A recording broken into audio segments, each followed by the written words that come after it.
Well, Exodus is a fascinating study. We are in week 8 of an 11-week study. And I love how I'm seeing that God is so creative and he's so mighty. And at times, I think he has an amazing sense of humor. And that he will do what he says he will do over and over again. It's given me insight into my own faith journey as I've walked and tried to understand who he is.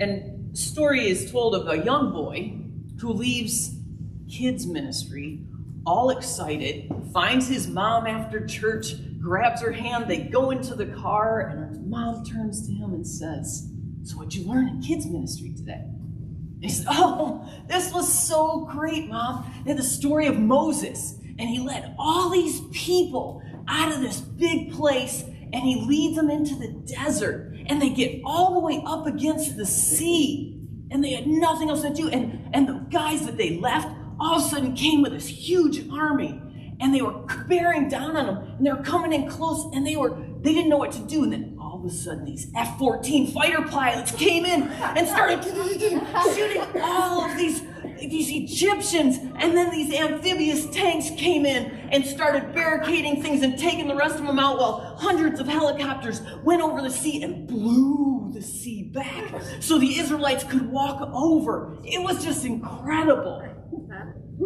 And his mother just looked at him and said, "You sure you heard that right? Sure that's what they're teaching you in kids ministry?" And he says, "Well, if I told you what really happened, you wouldn't believe it." And I think that's where we are sometimes. Joy last week talked about the final sign, the 10th wonder. And we're beginning to understand the Hebrew people, the land which they live, and the God that they serve. And that we're discovering that there is a pattern, even how things are written, so that we recall things better.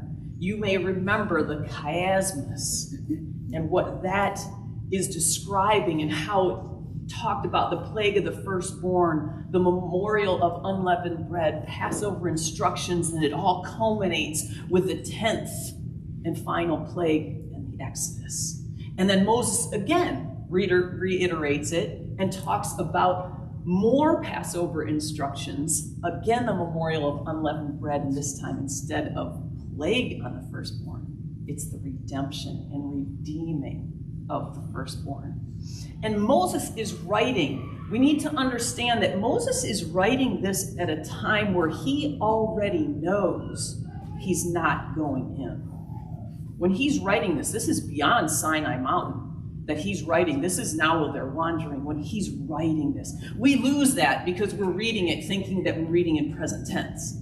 But Moses, when he wrote this, he knows he's not going in. So what he needs to do is to tell the people in a way that they can remember. And patterns help you remember, especially when the way they're going to remember is by orally hearing it over and over. You didn't have your own copy of the Torah. You just heard it repeated over and over. And when it's in a pattern form, it's easier to recall. And Moses then talks about the day to remember, the Memorial Day of Passover. It's a one-day celebration followed by the Feast of Unleavened Bread, which is 7 days. And in that time, he talks about the necessity also of circumcision for you to be able to partake in Passover. So there's a lot of information that Moses is putting together for the people to understand and remember. We see the Hebrew people who have been delivered now by the blood that have been on the doorposts, by the blood of the Lamb, and they leave Egypt boldly. They leave with a lot of stuff too, a lot of money. And they leave with confidence, and they even leave with some Egyptians along with them. They become a people called out. So chapter 12 ended with the Israelites camped at Sukkot. That's somewhere close to where you see that star.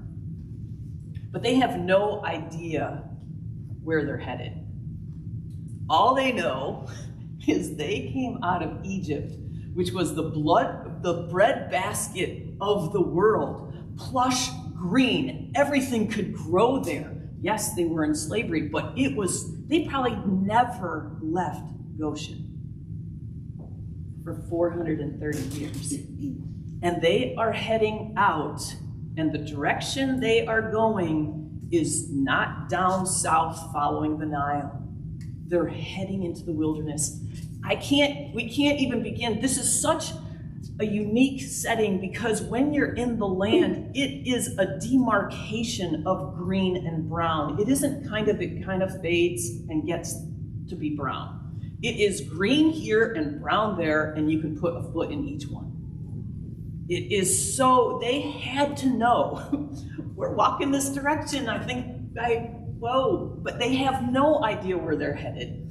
And for 430 years, they lived in Ma'at.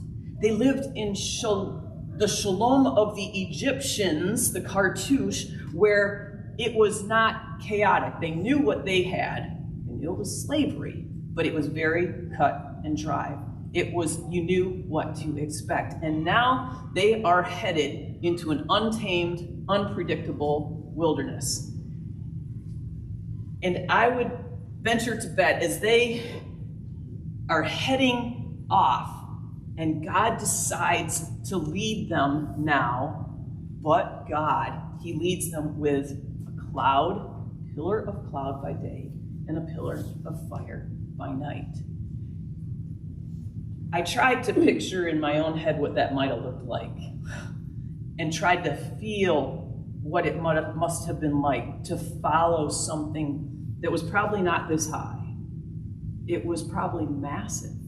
And you're talking about anywhere from 600,000 to 2 million people that are following this. Now, they're not following single file, but I'm just saying, if you've ever been in the masses of people, anyone been around the Chicago Marathon, and the number of people, and that's only 40,000 people, when the runners at the beginning start, anyone else who is not the start, they don't even cross the line for an hour.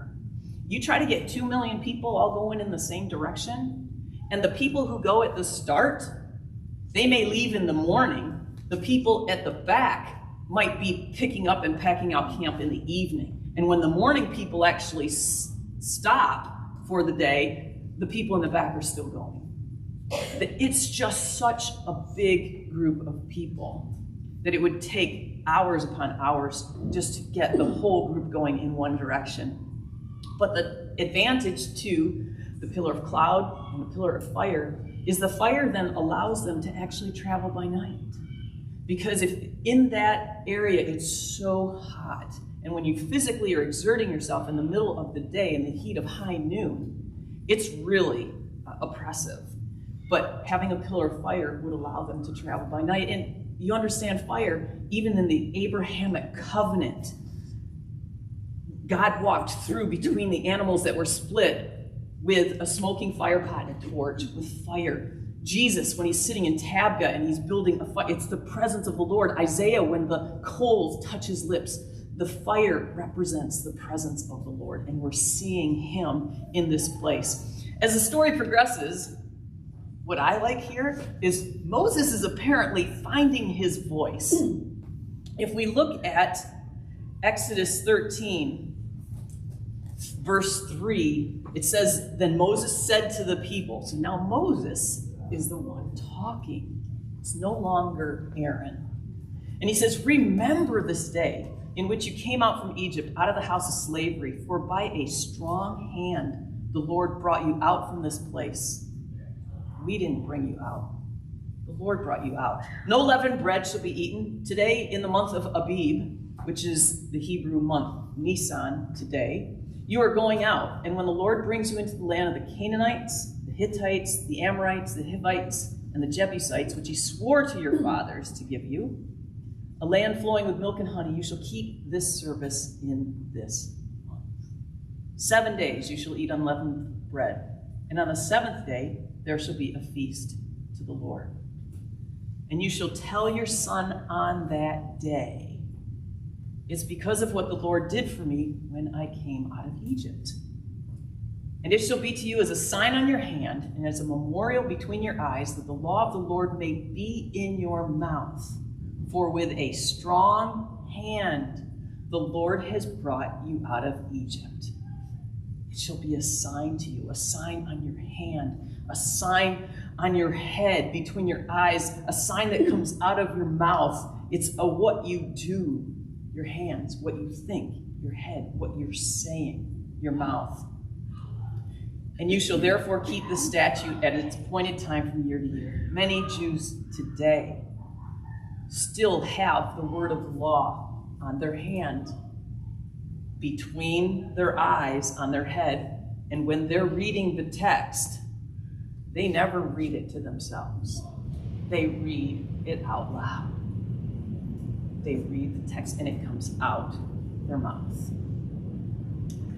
Well, if you keep going in verse 14, it says, and when in time to come your son asks you, what does this mean? You shall say to him, by a strong hand the Lord brought us out of Egypt from the house of slavery. When your son asks you, when your kids start asking questions. And when Pharaoh refuses, Moses goes on, he refuses to let the people of Israel go. The Lord killed the firstborn, but now the Lord is redeeming all the firstborn of his sons. And in Exodus 4:22, it says, Israel is his firstborn. So we're seeing the birth and the growth now of a nation, and the importance that they have, this community has, in teaching children the text. That's still true today in that culture.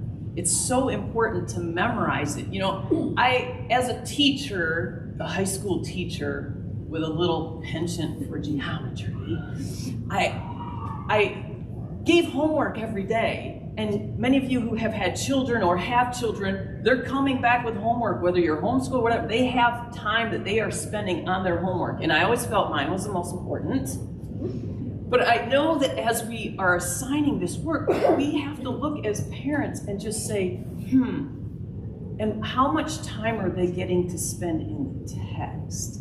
Because in the Jewish culture, it's flipped. They spend time in the text, and then they do a little bit of geometry on the side. So that is their focus, and I wonder where our commitment is in our culture. Because as we see the text, when they ask you, what are you going to say? What are you going to say is important. But God here is going to make a way.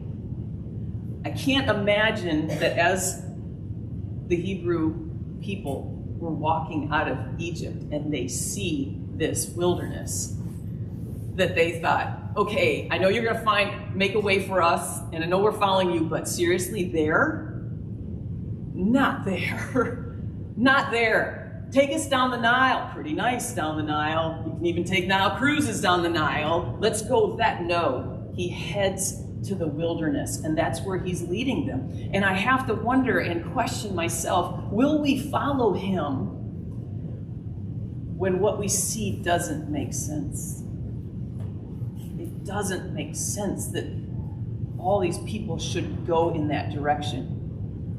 Well, Exodus 13, verse 17 says this. Well, when Pharaoh let the people go, God did not lead them by the way of the land of the Philistines, although that was near. In fact, the book of Numbers will say that's an 11-day trip to go from Goshen to Canaan. But he didn't lead them that way. For God said, lest the people change their minds when they see war and return to Egypt. But God led the people around by the way of the wilderness to the Red Sea. And the people of Israel went up out of the land of Egypt, equipped for battle. Now here's an interesting sidebar. The word the words Red Sea in the Hebrew text are the words Yam Suf. Say Yam Suf. Yam Suf. Yam means sea. Suf, the literal translation of this, is reeds. This is the Sea of Reeds. Yam Suf. There's nothing red about that word. Not sure where it came from. Don't really know. But it's really the Sea of Reeds. That is the translation. And for anyone who's been around there, you've seen the reeds in the water. The Sea of Reeds. But they went out equipped for battle, which meant they had the instruments to fight, but they didn't know how to do it. It's almost like a 10-year-old saying, well, there's a car, but I don't know how to drive it. I have a car. Maybe they have a car. Maybe they don't have a car. But there's an awful lot of equipment that we could have that we don't know how to use. And that's where the Israelites were. They had never fought before. So they were equipped, but they had never fought. Hence why God is not taking them that direction. It goes on in verse 19, and it says, Moses took the bones of Joseph with him. For Joseph had made the sons of Israel solemnly swear, saying, God will surely visit you, and you shall carry my bones with you from here. And they moved on from Sukkot and encamped at Etham on the edge of the wilderness. God led the people away from the Philistines.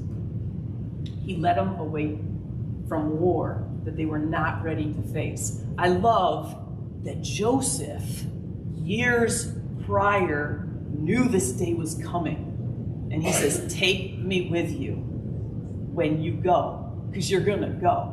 And they could have taken him with him because he would have been buried as an Egyptian, which means they mummify. And so they would have been able to take him, as opposed to how Jewish burial occurs. Totally different. But the Egyptians would have mummified it. They would have taken Joseph with them. Now, we don't know the exact location that they went. Scholars say it all over the map. Here, they could have crossed at the Bitter Lakes. They could have crossed right through the Sea of Reeds. Sinai might be down at the bottom of the Sinai Peninsula. It could be in Midian. They don't know for sure. You've got scholars on all sides of the map on this one, and so no one knows for certain. What we do know for certain is they're taking the long way around. That we do know, and this is, as God says here, for preparation. He was preparing them for the battles that they're going to face. And soon we will see that they do face battles, even before they get to Sinai. But maybe as you think, wow, has there been times in my life that God has put me through a period of preparation? Whether it's as a student, whether it's prepping for a job, preparing for a relationship or marriage or children, and you're in a period where you're preparing for something. I know there was a stint in my life where for 12 years, God's like, I don't want you to date. And now, in the point where I am right now, and because in those 12 years, I fell in love with Jesus, because he became my focus. He became where I fixed my eyes, where I was no longer distracted by anything else, and it was all about him. And now in the situation that I'm living in, and I've been separated for 4 years, I look back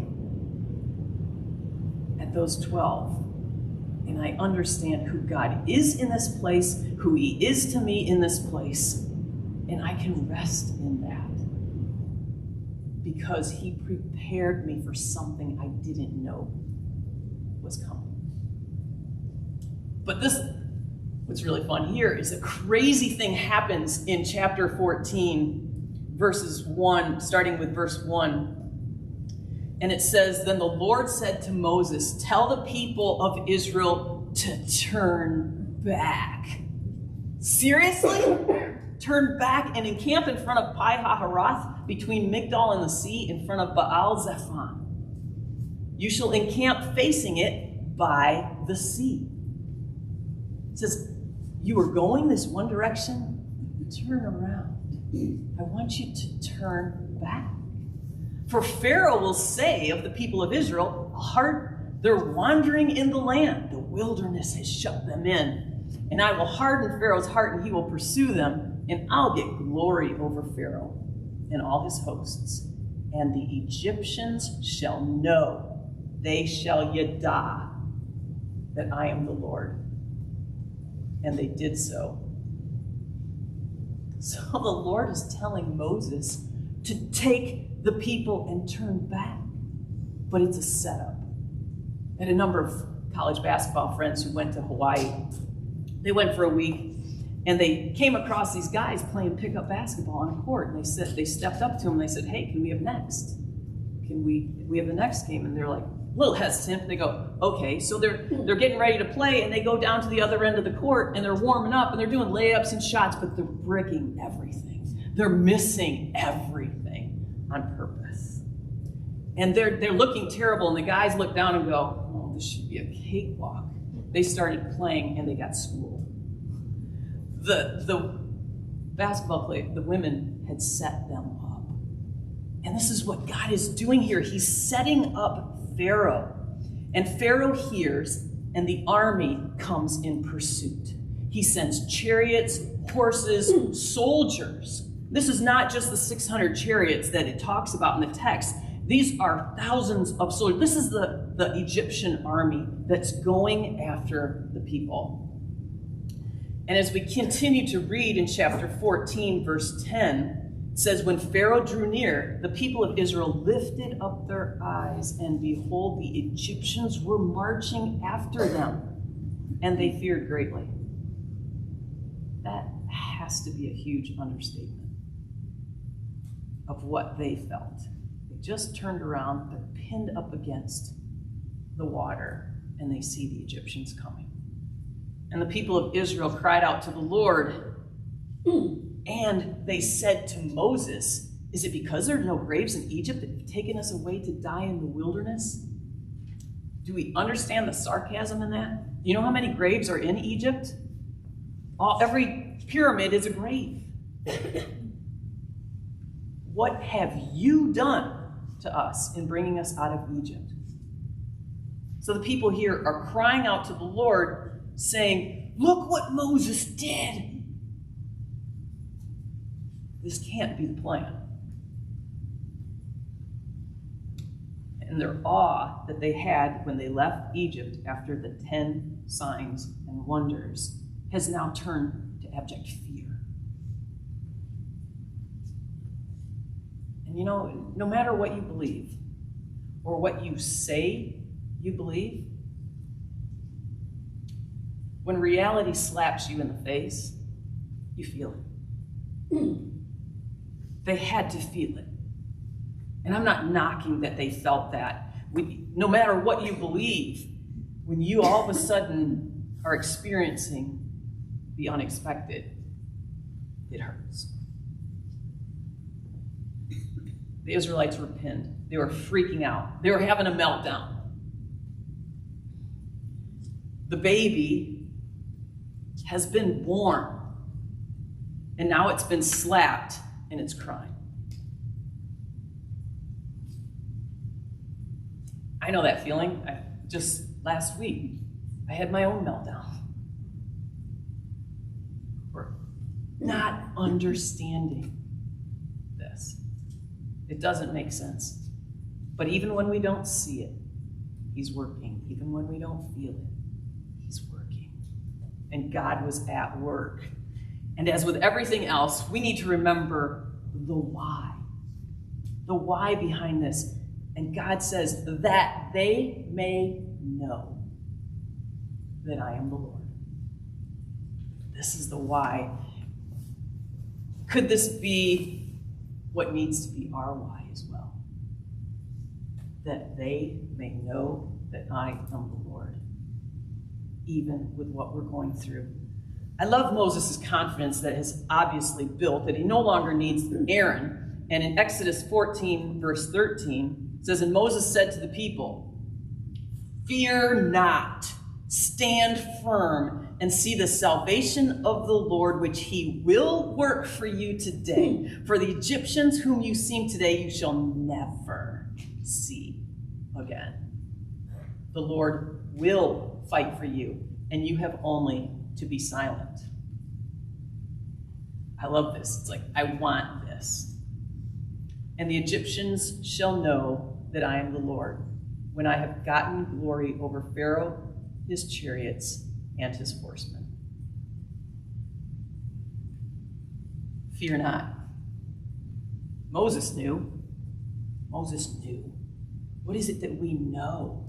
What is it that we believe is absolutely certain about God? What are we willing to bet on it? Will we dare to stand still and watch God fight our battle?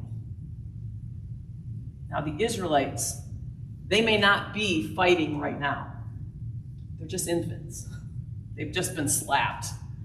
They're not ready to fight, but they will fight, and we will too. Or he would have never given us the helmet of salvation, the breastplate of righteousness, the girdle of truth, the sandals of peace, the shield of faith, and the sword of the Spirit, if we are not going to face a battle. Yes, there are times where we stand still and just wait for the salvation of the Lord. But there will be times where we will be in a fight. But be encouraged, take heart, that he will go with us in it.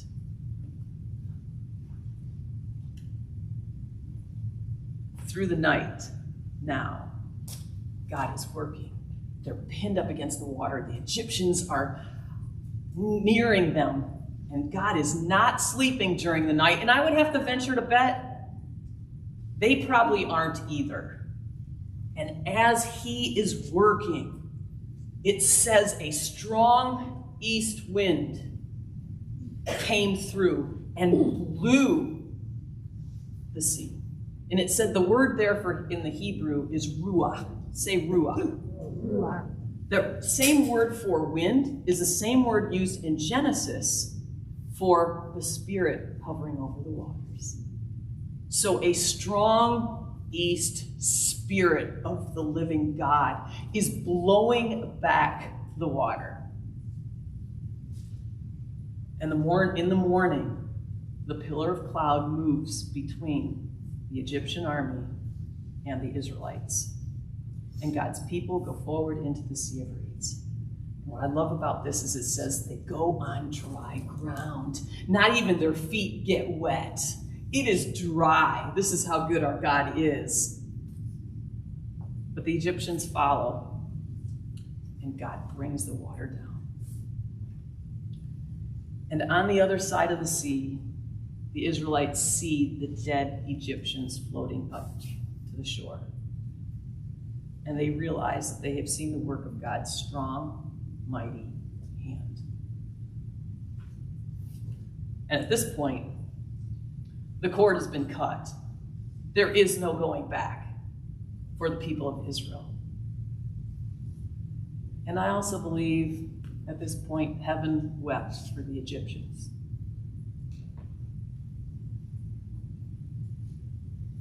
The people now feared, and they trusted the Lord. And they trusted Moses. And it was a different place. And we can see and hear pieces and glimpses of the creation story where God separated the light and dark in the beginning. And he separated it here with a pillar of cloud and pillar of fire. He separated the land from the water. And that's what he did at the sea. And as the Spirit hovered in Genesis, the Spirit ruach of the living God was there at the same time. The people were delivered by the blood. They came out of Egypt by the blood. They passed through the water, and this all happened by the power of the Spirit. And when we have eyes to see, we will see that this is true of Jesus as well.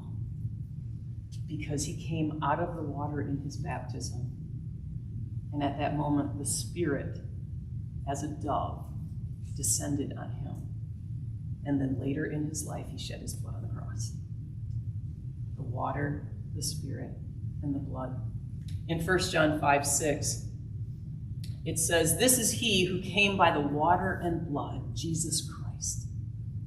Not by the water only, but by the water and the blood. And the Spirit is the one who testifies, because the Spirit is truth.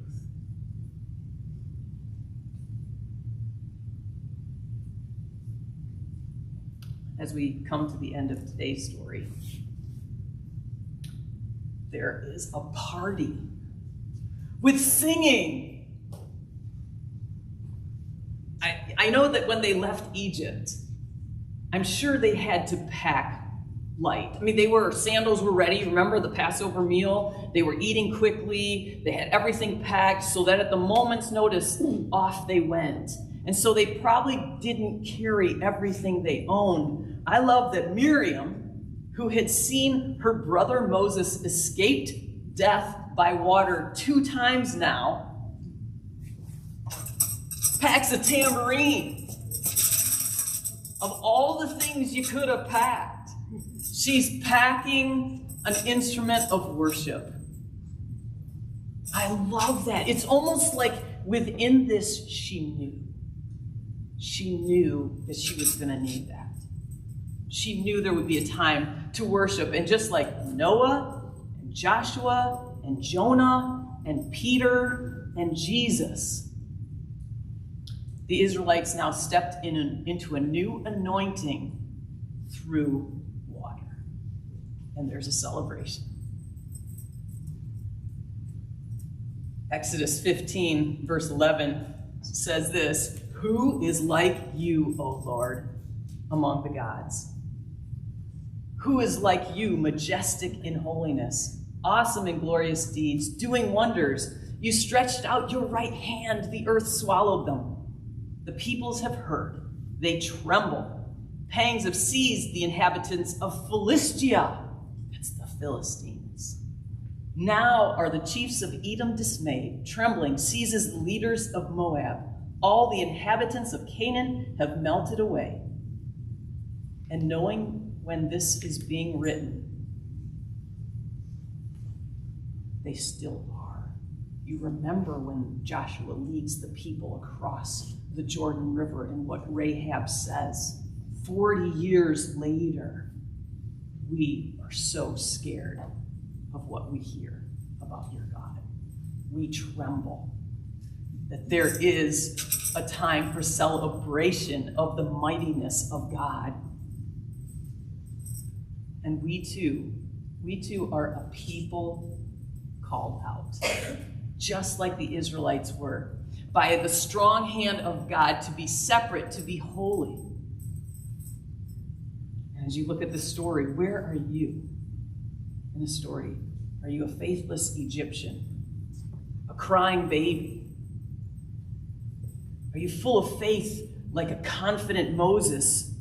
Are you expectant of the Lord to move in your life? Unfortunately, it's been my experience to know that God doesn't part the sea ahead of time. He didn't go through before the Israelites even got there and blew it all back and just waited. And so when they rounded the corner, they're like, oh, there's our path. No, he parts it right when it needs to be. Many times in my own life, when people have said, what are you going to do? What are you going to do? What are you going to do? I don't know, but I know that I'm not up against the sea yet. And that has been my response. Turn to your neighbor, say, I'm not up against the sea yet. I'm not up against the sea yet. Because that's true. Sometimes we do get there. And when we get there, I'm confident. And I want to grow in that confidence like Moses grew in that confidence. To be able to say, fear not. Stand still and watch for the salvation of the Lord, because he is coming. And as we worship his majesty, the people will hear that he is an awesome and a mighty God. And we get to partner with him in the fight. So as we close, I invite you to sing with me. this song. You've got little tambourines on your table. And it's one that you may be familiar with, but sing with me. You are awesome in this place, mighty God. You are awesome in this place, Abba Father. You are worthy of our praise. To you our lives we raise. You are awesome in this place, mighty God. You are awesome in this place, mighty God. You are awesome in this place, Abba Father. You are worthy of our praise. To you our lives we raise. You are awesome in this place, mighty God. Heavenly Father, we come to you knowing that you are awesome in this place. And your presence, whether it's by cloud or by fire, or we don't understand where we're going, we trust in you, God. May that be the cry that comes from our spirit, and may we in confidence believe that we need not fear, that we can trust you to lead us and to prepare us for the days we have ahead.